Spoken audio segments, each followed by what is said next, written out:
Of course it's very important, and I think the main difference of game testing instead of the, let's say, normal software project testing is that usually software is designed very heavily based on the requirements gathering and specification procedures, that there's very clear specs that what the software needs to do and what it especially can't do.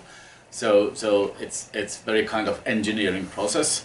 But the games, because the engagement and the user experience and all the things that are related to the fun aspect of the game, those are almost impossible to specify beforehand. So therefore all the game development projects require very heavy testing, and usually it's kind of continuous iterative process where we start testing already the early prototypes, and then the testing goes on as long as the project ends and it's kind of finalized.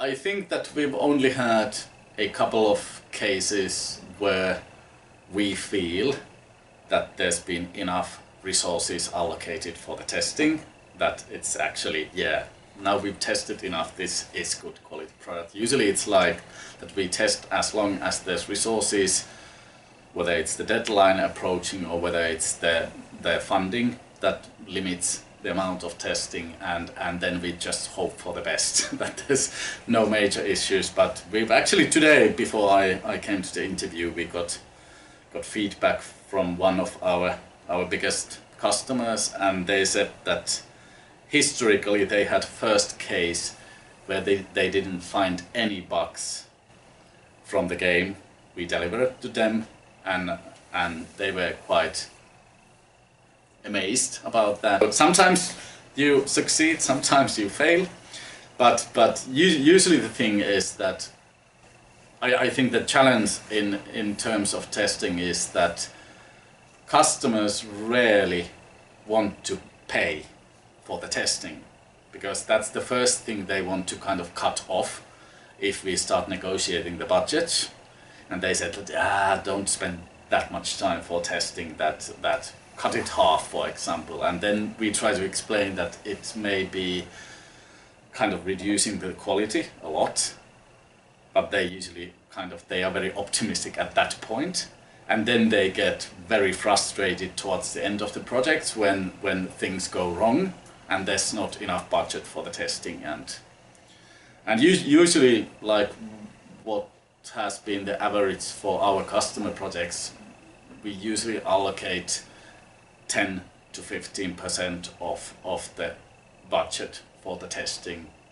And certain projects, that's enough, but there are many projects that is kind of the bare minimum, that you may succeed in developing decent product, but there's a big chance that something goes wrong and the end result is not satisfactory.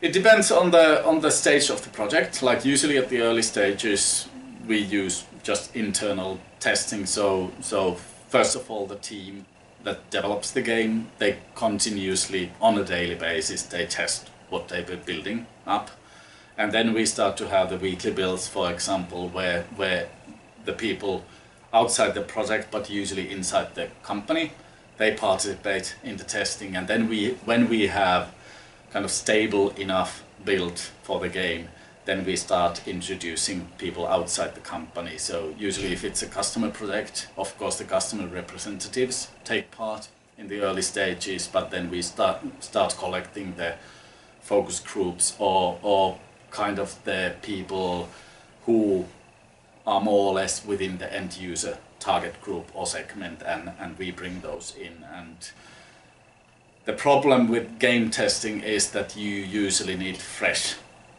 minds to test the product. So if somebody has tested the early version, they may already be biased, so we can't use them to test the next version of of the game, and that's also different to software application testing, because you can test the software application even again and again and again throughout the project. But for games, because the experience is so important, you need to find fresh minds to get the fresh experience. Of course, you can do bug hunting and the software testing as in normal software projects, so that's no different.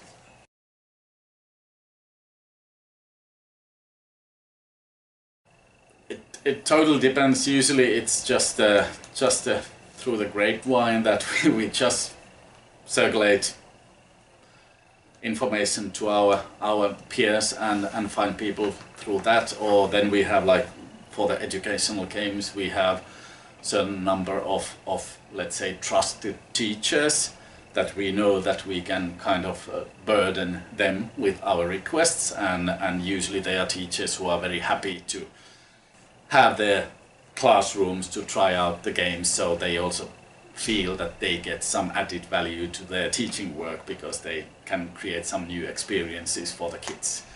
So those are pretty easy. But then if we do a game for wellness sector, for example, then we usually need to approach our customer to do something in order to acquire certain amount of playtesters to try out the game.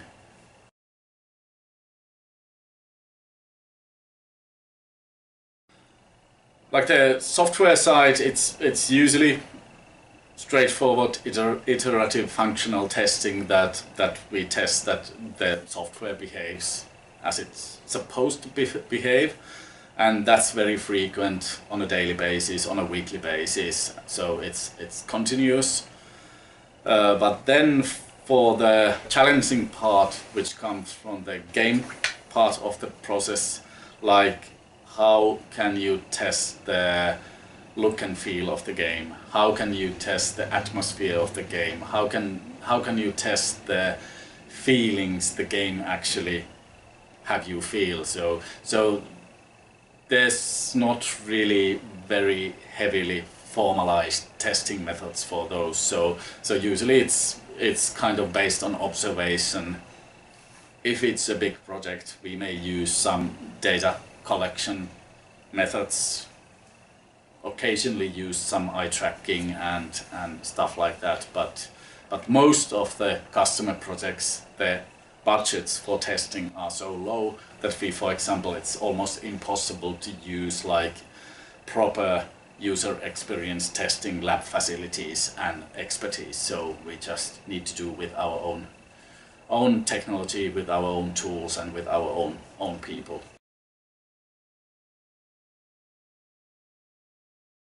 And so we usually have groups of 3 to 5, for example.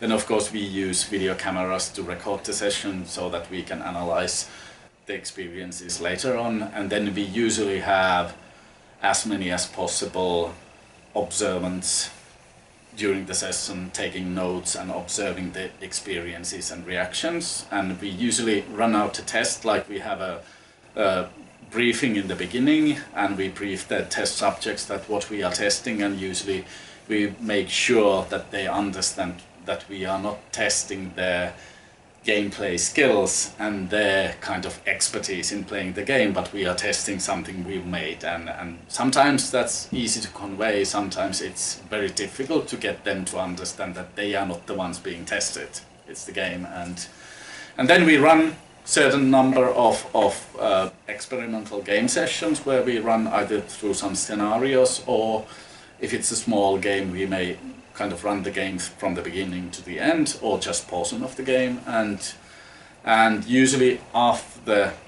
the trial we have an interview. Usually we use very kind of open-ended and not much structured interviews that we try to get the feeling. We try to get the first-hand feeling that how does it feel to play the game. So we are not necessarily trying to pinpoint the bugs or some kind of issues within the game itself, but the overall feeling. And then usually we end up having a debriefing session where we may explain some of the secrets of the game, and we usually try to provide some sneak peek for the testers, that when they go home they feel that they've seen something that their friends haven't seen, or something like that, that they feel that they participated in some secret mission.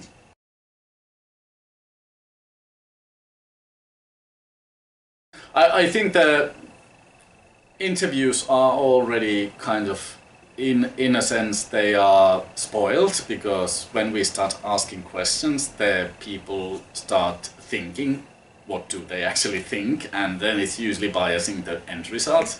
But the best way is to let them play the game and just observe and try not to spoil their experience, and then usually you get the reactions, you get the spontaneous shouts, you get the spontaneous swear words, or whatever that's the occurrence. And of course you can always pinpoint that and maybe go into that later in the interview and ask more detailed questions, that what did you feel, what happened, how did you feel like that, how did you make that happen.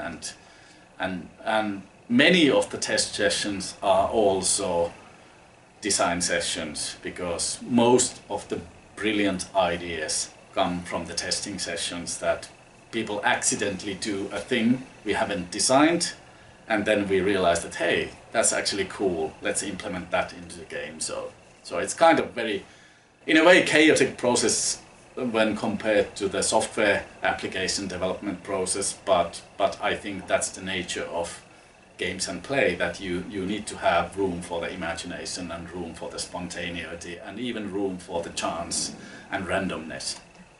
Serendipity, I think it's the key word here, that something always happens when you do crazy things.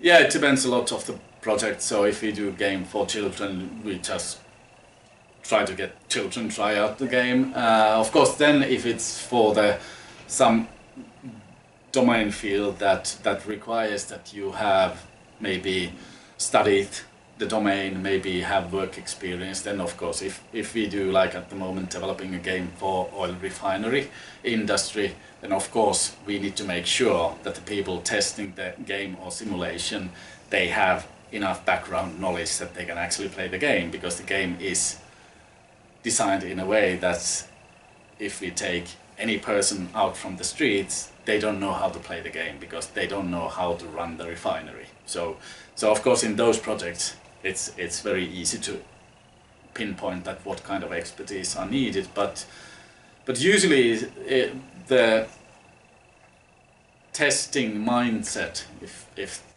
that might be the right word, I think you need to be a bit of a pedantic person, that you are eager to find out the tiniest detail, that why is this like that. And then of course analytical mind helps, that if you can reflect your own gameplay decisions, it's kind of more easy to get your thoughts out of your head. Some people are very skilled at talking aloud when they play the game, and then of course it's easier to observe because you get sneak peek of their minds as well. And then some people are totally in focus of the game experience, that they can't really talk, they can't really see anything else. So then of course that's a totally different data set we can get out of those. Yeah. Of course people who have been testing games previously usually are kind of faster and more effective in pinpointing the errors, the mistakes, the some weird things that may not be supposed to be there. So that's sometimes helpful. But many of the serious games projects, because they are not just for fun, then usually you want to get the fresh experience. You want to get the experience that the kind of the layman gets when trying the game first time.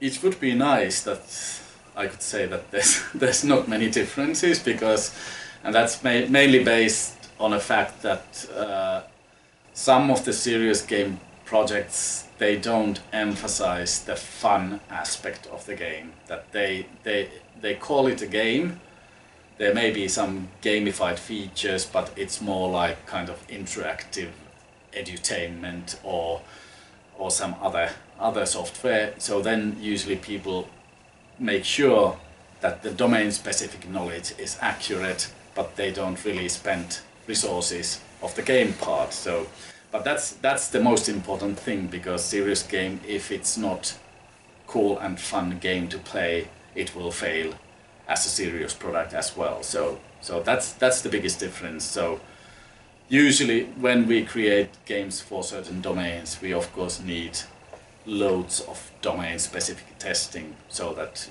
we make sure that if we create a game that simulates, for example, certain process, we need to make sure that the process is authentically described in the game, that it will not teach people the wrong process. So that's big part of the serious game testing, which is not necessarily needed in entertainment game. Of course, if you create a city building game, you may need to test whether it kind of follows the imagined idea of city building, or if you make a racing game, I think they pay close attention to that the cars behave like they should. So in that sense, the difference is very, very narrow. Of course, the main reason I think still goes to the budget issues. Still, most of the serious games, the development budgets are like fraction of the entertainment games development budget. So that's, I think, the main reason why the quality assurance is not yet to the same level than in entertainment games. So that's one thing. So perhaps, hopefully in the future, when serious games get enough funding for the proper development, then also the testing part increase in size and in quality as well.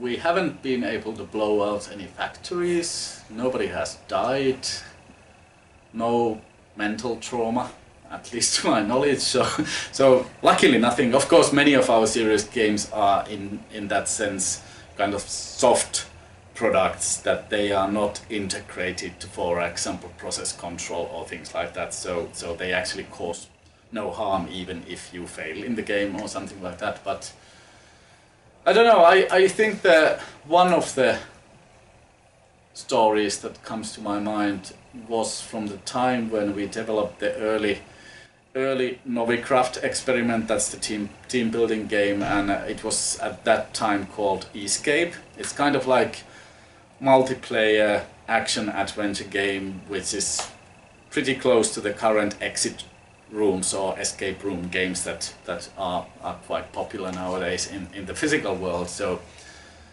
in that experiment we created a kind of a prison complex, and the storyline was that the player team was imprisoned, but all the guards, all the officials were taking part in the daily mass in the chapel. There was chapel in the center of the prison complex, and the chapel also emanated the sound of monks singing their mass thing, so the players could hear that. And it was heavy stone building with very heavy wooden door structure, and I don't remember how many teams we have test a game. It was more than 10 separate teams, 4 to 5 person in each team. All the teams spent huge amount of time trying to gain access to the chapel, and they used very violent behavior to try to blow it up, to burn it down, to cut through the door, to remove the stones, to dig a tunnel up underneath the building. And some of the testers were highly educated professionals, and we were laughing our asses off in the observation room, because we thought that no, these are not hardcore game players, they are just ordinary people, and they showcase this kind of behavior and very kind of destructive behavior.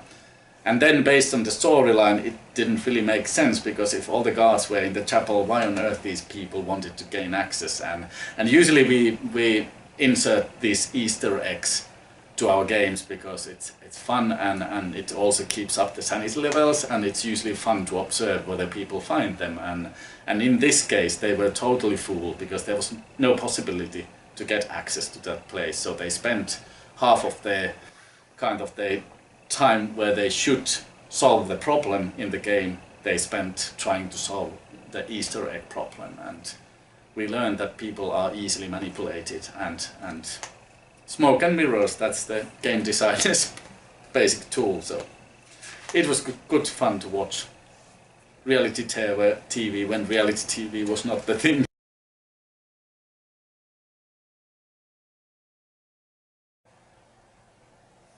I think one area that it's kind of slowly emerging is the kind of crowdsourcing approach to testing as well, which is already used in entertainment sector a lot. So, but that may be dependent on the channels as well. So if there's distribution channel, it's easier to get the crowd to be sourced. So that might be interesting for the serious games as well, to get large quantities of